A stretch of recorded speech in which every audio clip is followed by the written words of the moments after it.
ஆகையால் தான் பெண்களுக்கு சொத்துரிமையை ஏற்படுத்தி கொடுத்திருக்கின்ற ஒரு இயக்கமாக நாங்கள் இருந்து கொண்டிருக்கின்றோம். பிஜேபி முடியுமா? பிஜேபி என்ன சொல்றனா, பெண்கள் படிக்க கூடாது, பெண்கள் படிக்க கூடாது. மனு தர்மத்தில் சொல்லுதான், பெண்கள் படிச்சா குடும்பத்துக்கு ஆகாது அப்படின்னு அவன் மனு தர்மத்தில் சொல்றான். டேய், இப்ப புதுமை பெண் திட்டத்தின் வாயிலா நாங்க 1000 ரூபாய் கூட ரூபாய் எதுக்கு நினைச்சுக்கிறேன்? அவங்கள விருப்பத்தை என் வீட்டு பெண்கள் எல்லாம் படிக்கணும்.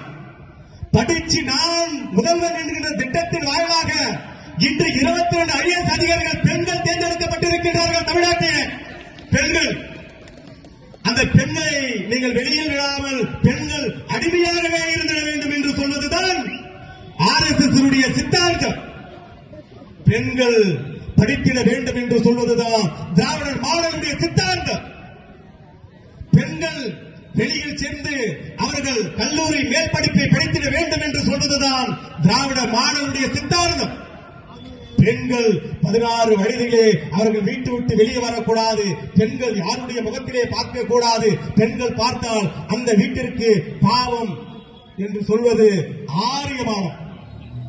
ஆக இந்த அண்ணாமலையும் இந்த எடப்பாடி சொல்வதற்கே எனக்கு ஒரு மாதிரியா அந்த மண்ணில் வந்து அவன் வந்து இப்படிப்பட்ட ஆள் தன்மை. எடப்பாடி வெள்ள மண்டியில விவசாயத்தில் இருந்த அந்த மண்டியில் இந்த வெள்ள மண்டியில வாங்கிட்டு போயிட்டு அதிகமான விலையில விற்பவர் தான் விவசாயிகளுடைய துரோகி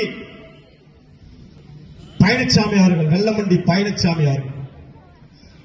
ஏன் விவசாய துரோகி என்று குறிப்பிடுகிறேன் என்று சொன்னால், 8 வழி சாலையை போட முற்பட்டவர் தான் வெள்ளமண்டி பழனிசாமி அவர்கள். இந்த 8 வழி சாலையை அமைத்தால் லட்சம் விவசாயிகள் தற்கொலை செய்து கொண்டிருக்கின்ற ஒரு நிலை உருவானது இந்த நாட்டிலே.